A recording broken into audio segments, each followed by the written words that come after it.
Anthony, thank you for joining us here today. Many people might not know, but you were diagnosed with a medical condition that has no cure. At that time, you said that it destroyed your life, you lost your faith, and you didn't want to live anymore. That's right. But then, meditating on the life of St. Maximilian Kolbe and the trials he underwent, can you tell us how did that help you overcome your suffering, and how did that experience lead to you making this film? Yeah, it's a great question, and I think that there's a lot to say about it. At the time when I began to be ill, part of the suffering was not having a diagnosis and not having answers for what was happening. One of the symptoms was this like chronic, like life-altering insomnia. Basically, I could get like 20 minutes to 2 hours of sleep a night.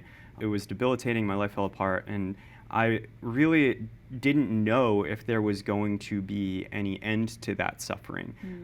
There was no answers medically for why that was happening, and year after year, I had to sort of face this question of, if my life just is this, and I can't do anything, I had to ask, like, what's the meaning, what's the purpose in living a life like this? And in my anger and my grief, I had lost my faith, and I didn't have an answer to that. And so that was really bringing me to this point of crisis. And when I found the story of St. Maximilian Kolbe, I was moved by a detail in it that I had never meditated on before, and that was that Kolbe didn't die alone, that he actually reached that sort of miraculous 14 days without food or water in that starvation bunker with 3 other men who were also executed with him. And I thought to myself, I don't know if I believe that God exists anymore, but I do know that something happened in that cell that gave these other men an answer to why they should live.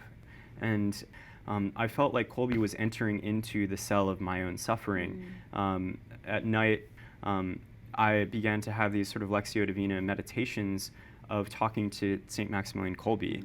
And those conversations turned into sort of the script and the dialogues that are happening in this movie. But for me, the writing of the script and the development of the sort of vision for the movie really just came from my own need to have accompaniment, I guess, in my own suffering, to be seen in my suffering. And it felt like Kolbe, out of all of the saints that I had kind of read about, he really understood what I was going through, and in a way was able to model to me Christ's willingness to love me by entering into my suffering with me, to take that on with me, and to sort of shoulder my cross. You mentioned a couple of things. One is just like the uncertainty, and that being like a painful thing, like not knowing when it's going to end and if this is what life is going to be like forever. The need for accompaniment.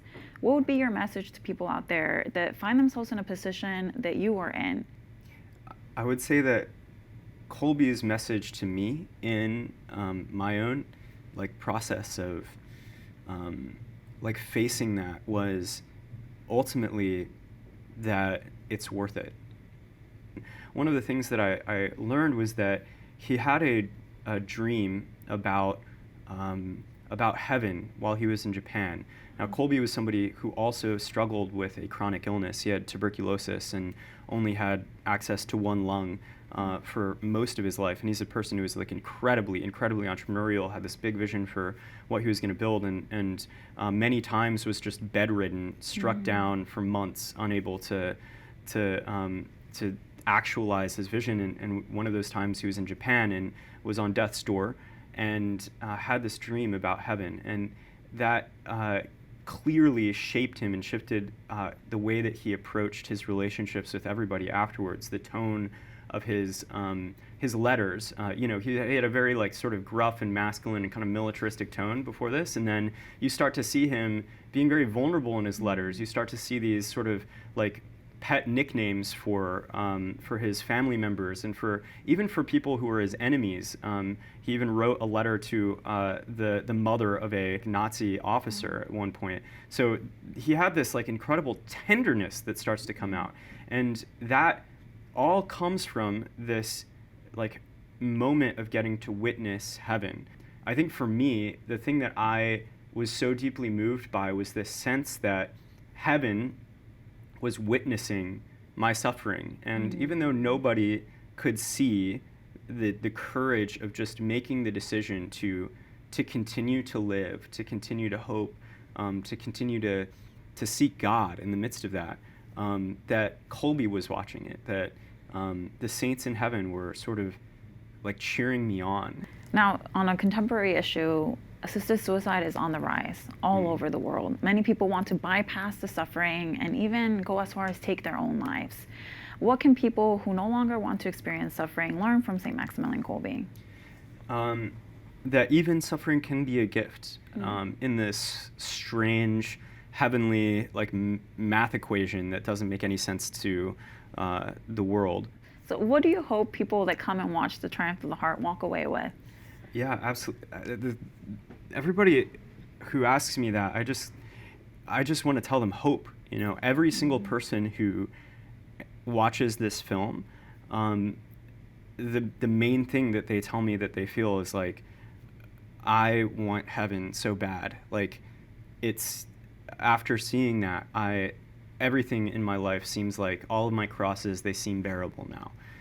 And I think that watching the suffering, being face to face with the cross that they had to carry, and then also seeing like the victory of it, it's one of the most cathartic stories and the most healing stories, particularly for those who struggle with hope or struggle with doubt, who have unresolved questions with the Lord that haven't been fully kind of touched by His healing hand yet. Now, how does the Christian disposition of hope and charity counter the culture of death? Yeah, I think that the culture of death basically has no answer for suffering, which is a really, really difficult thing to get around when so much of life is suffering.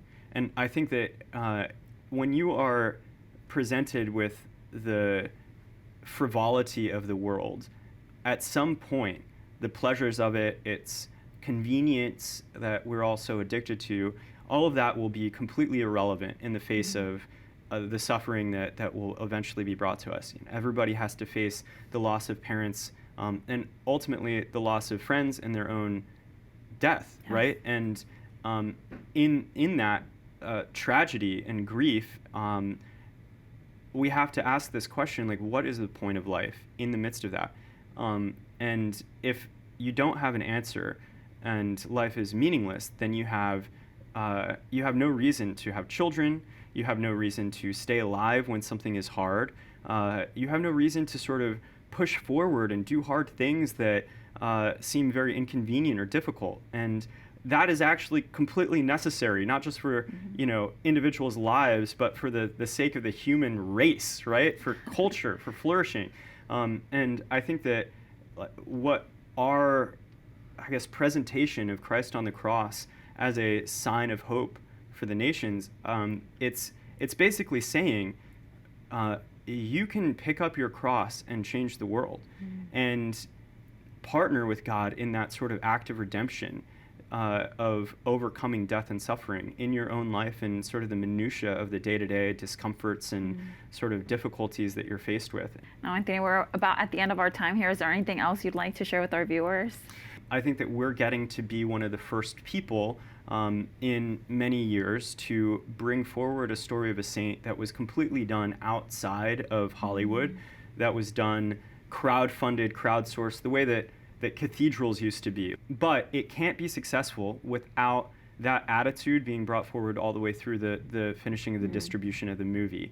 Because all the distributors, every streamer out there, they're all looking at opening weekend to determine if this movie will get legs to live forward. And so if you want to see the film, if you want to support movies like this being made, if you're tired of cheesy presentations of the gospel, then don't wait. On opening weekend, make the decision, clear your schedule, actually go and see it. Your ticket is a vote to say, I want to see more of this made. What do you hope the impact of your movie will be on the Catholic Church? Yeah, I think that, one, there will be a new bar that is set for Catholic filmmakers and for saint stories, and a new sort of threshold of this can be done, right? And we don't have to wait for others like Hollywood to tell this story for us. Like, we can take on that Goliath ourselves. So I think that's one of the big effects. And then the other one, I think, will frankly be a new sense of the credibility of the priesthood and of the credibility of the pro-life movement, that, like, a pride in that will be instilled in people's hearts as they see it and share this film. Because no matter whether you're Catholic or secular, if you look at this story, you can't help but to see courage, heroism, a virtue that is beautiful, that's beyond kind of the like, I guess, everyday virtues that we see around, a heroism that we're so thirsty for. Thank you so much, Anthony, for just your work and your witness. Thank you so much for having us on.